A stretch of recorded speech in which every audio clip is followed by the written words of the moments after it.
16h-18h sur Europe 1, historiquement vôtre. Stéphane Bern. On ne peut plus reculer, rendons-nous à l'évidence. Il faut prendre une grande respiration, se lancer. Voilà, c'est le moment du quiz de Jean-Luc Lemoyne. Bon, plus vite on commence, plus vite ça se termine. Oh, mais si j'avais su que c'était une telle douleur pour vous, je vous aurais préparé une péridurale, C'est une grande Stéphane. humiliation. Mais pas du tout. Allez, soyez confiants, on commence tout de suite. Une question pour vous, Stéphane. Grâce à vous, Stéphane, et à votre valeureux combat pour la sauvegarde du patrimoine français, notre beau pays fait rêver le monde entier. Quelle affirmation est vraie concernant les présidents américains ? Thomas Jefferson est venu à Nice pour boire du vin. Abraham Lincoln raffolait de la pomme de terre soufflée française. Ou Roosevelt, quand il venait en France, mangeait du nougat glacé. Jefferson. Je n'est pas allé à Nice. Il n'est pas allé à Nice, Il n'est pas né à Jefferson. Nice. Écoutez, il y a 3 propositions. Vous Jefferson choisissez. in Paris. Ok. Bon, Le ensuite, les patates je- soufflées à la Patates française. soufflées, je crois que oui. Ah, oui, c'est C'était une des crédible, gourmands, ça. c'est tout à fait crédible. Et, Parce que c'est la même époque. Il me oui, semble oui. que les patates soufflées, c'est l'accident de train du Mont d'Urville, là où le repas l'attendait. Il y a une histoire dans ce genre-là. Elles ont le cuisinier les a remises au four parce que les invités n'arrivaient pas et du coup elles ont soufflé. Il s'est dit ouais, c'est génial, les et on patates leur fait. soufflées. Bon, alors ça Alors, c'est crédible. Premier. Oui. Premier Et le quoi nougat Jefferson n'est glacé. pas allé à Nice. Non, il faut trouver la vraie. Quelle la seule. affirmation est Faut vraie trouver sur la les seule qui présidents soit Une américains vraie. seule est vraie. Ah oui, une seule bah est oui, vraie. c'est les pommes soufflées. Les pommes soufflées pour Abraham Lincoln, Ouais. donc. Tu vois, c'est du nougat glacé, je vais être aux gens comme devant. On ne sait pas, on va Moi, voir. j'aime pas le nougat glacé. Vous avez Oh, perdu. c'est le nougat glacé. Non. Oh, il a pas Jefferson été à Nice. est allé à Nice. Jefferson, c'est pas Arrêtez. vrai. Thomas Jefferson, c'était avant qu'il devienne le 3e président des États-Unis. Mais non. Il a goûté le vin de Bélé.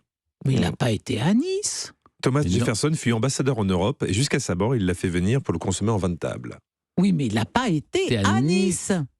Écoutez, moi. Non, Non, mais c'est Stéphane, écoutez, Mais oui, mais c'est ça. on va faire une mais c'est- réclamation. Il y a dans l'intitulé de votre question, il y a un. il y On un a faux. l'impression qu'il a été à Nice. On Oui. sait très bien que Jefferson adorait le C'était vin avant qu'il français. devienne le 3e président des Et États-Unis. oui, et il a importé aux États-Unis, à Monticello, en Virginie, dans sa propriété, des cépages français et des Ça, on le savait. dizaines de Mais il bouteilles n'est pas de vin. allé goûter Mais le il vin à n'a Nice. pas été à Nice. Alors moi, je demande écoutez. l'annulation de cette Ah oui, question. oui. Parce que là, c'est pas juste. Oui, hein. c'est pas juste. Pour parce que Stéphane, c'est pas Ce qui juste. m'a induit en erreur, c'est le fait qu'il est allé à Nice. Voilà, Or, je voilà. sais qu'il n'est Écoutez, pas allé à on va Nice. faire jouer la VAR, comme au football. On va regarder le vidéo arbitrage. Et puis on va vérifier, D'accord. vous énervez Vérifiez pas. ça, parce que là, ils sont tous derrière Ça leur va, régie.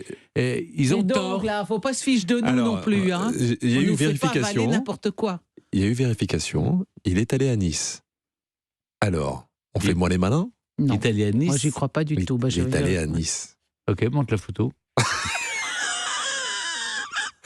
Vous vous rendez compte combien de temps il aurait pris pour aller à Nice? Il n'avait pas le temps. Il était ambassadeur des États-Unis en France. Ouais, ouais. Il n'avait pas le temps d'aller à Nice. Il fallait quoi Écoutez, au c'est tellement moins joli c'était en Nice. Il fallait au moins Ça vaut le un- coup. Ça vaut le coup. Il C'est fallait très 5 joli. Je vous le jours, il conseille. fallait Ah, au mais moins moi, 10 j'adore jours Nice. pour aller à Nice.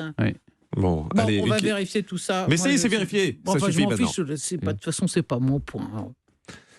On va voler un point. On va voler un point. Je vais me planter sur le métro. Vous allez vous refaire. Mais 1787. Et il était à l'hôtel York, si vous voulez tout savoir. À Nice. Voilà. Bon. Fondé avec Tocqueville. Bon, arrêtez maintenant. Arrêtez. Concentrez-vous sur votre question. Tout le monde connaît le plus ancien. Tout le monde connaît le plus ancien établissement d'enseignement supérieur des États-Unis. Je veux parler d'Harvard. Voici ma question. Elle est très simple. Son fondateur, c'est John Harvard. Vrai ou faux? Vous allez voir qu'il s'appelait pas John, il s'appelait Bill. Et il est venu à Nice avec Jefferson. Il va pas vous. Oui, alors est-ce que c'est John Harvard? Je parle du fondateur Non, de... non, non, non. Hein? Non. Non. Non. Vous voulez développer ou Non. juste non? Non, ça y est. En fait, c'est le lieu-dit. Elle boude. Allez, on vérifie. Vous avez gagné. Oui. Vous avez gagné. Des questions faciles. Il fut le premier donateur, mais pas le fondateur. Bah oui, bien Alors, sûr. bien sûr. Tout le monde le Tout sait. le monde le sait. Ah non, mais Non, mais les questions sont sur mesure. Non mais c'est intéressant parce que l'université Oui. se forme en 1636 près de Boston. Mhm. John Harvard meurt à 30 ans de la tuberculose. Par testament, il lègue son importante bibliothèque et la moitié de sa fortune à l'école qui, à l'époque, ne compte qu'un prof et 9 élèves. Ah bah c'est magnifique. Et elle s'appelait comment? Dites-nous comment elle s'appelait à l'époque. La Bern Academy. Voilà. Voilà. Oui, là, vous avez un point de moins. Ouais, bah c'est ça. Excusez-moi, mais essayez déjà de répondre à vos Moi, questions. je pense qu'on pourrait aussi, avancer. nous, Parce qu'il y a- instaurer un système de notation. Excusez-moi, mais tous les deux. Quand il se plante sur la question dont il a la réponse. Vous avez sous fait les yeux. les kékés là, avec Nice, en disant ah, il n'a jamais été à Nice. On vous prouve qu'il a été à Nice.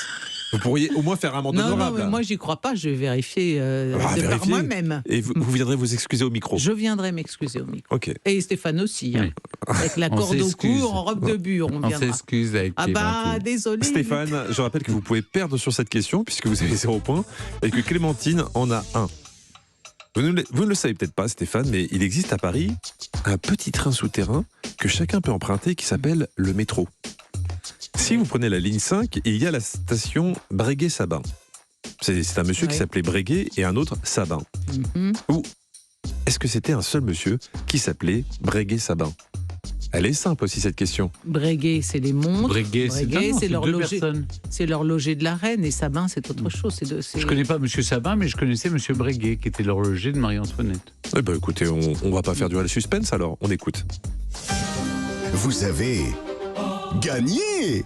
Vous avez gagné. Breguet, c'était Abraham Louis Breguet, un horloger d'origine suisse. Et Contemporain Sabin, de c'était Marie-Antoinette, ouais. Saint-Sabin, échevin de Paris. Les deux ont vécu au XVIIIe siècle. Mm.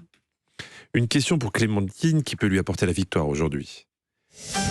Vous avez Perdu. Ah bon, j'ai même pas j'ai même pas droit à la question. J'ai déjà perdu d'avance. Ah bah, Bah, dites attendez, donc. je vais le rejouer. Ah, parce c'est Magouille et compagnie, Ouais. ce jeu. Alors, une question qui peut vous faire gagner, Ah. Clémentine. Quelle est cette...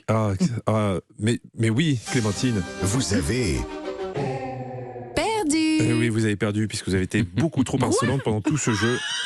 Vous ne méritez même pas une question. On va donc faire la question pour vous départager. Celle-là, on l'avait jamais eu. Hein. Ça vous apprendra. Ah bah d'accord. Pour Eh vous- bah, non mais là ça va. Hein. Oui, ça va Ça bien. vous pose pas de problème. Non, là, faites attention, là, parce que- déontologiquement parlant. La déontologie, ça fait longtemps qu'elle est partie. La question pour vous départager.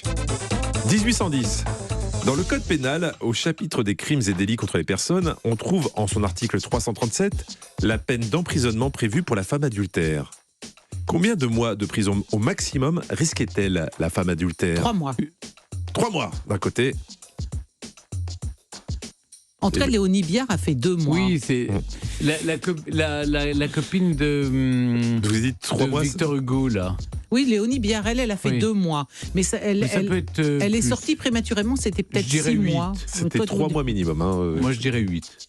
8 d'un côté et vous? Bah, Trois, moi, j'ai allez. dit 3, donc je vais pas retirer ma Non, réponse. ne retirez pas. Écoutez, ça me chagrine de le dire parce que elle mérite pas aujourd'hui. Elle a été très insolente. Mais c'est Stéphane qui gagne. C'est Stéphane qui gagne largement puisque c'était 24 mois. Ah bon? Alors 2 là, ans max et 3 mois minimum. Il était- dans le code pénal de 1810. Oui, à Nice. J'y Arrêtez. crois pas. Je vais Arrêtez, vérifier. arrêtez maintenant. Il était prévu que la condamnation ne soit pas appliquée. Mais je suis tellement content de vous avoir enlevé des points. Il était prévu que la condamnation ne soit pas appliquée si le mari consentait à reprendre l'épouse volage. Les maris, eux, dans la même situation, risquaient Une amende de, je crois que c'était 200 francs. quelque chose exactement comme ça. une simple amende. L'adultère n'est plus un délit depuis Je crois que 1965. ouais. Ouais. Bravo ouais. Stéphane, c'est une victoire méritée. Ouais, je sais. Ouais. Merci beaucoup. Ah bah ça c'est là autre chose.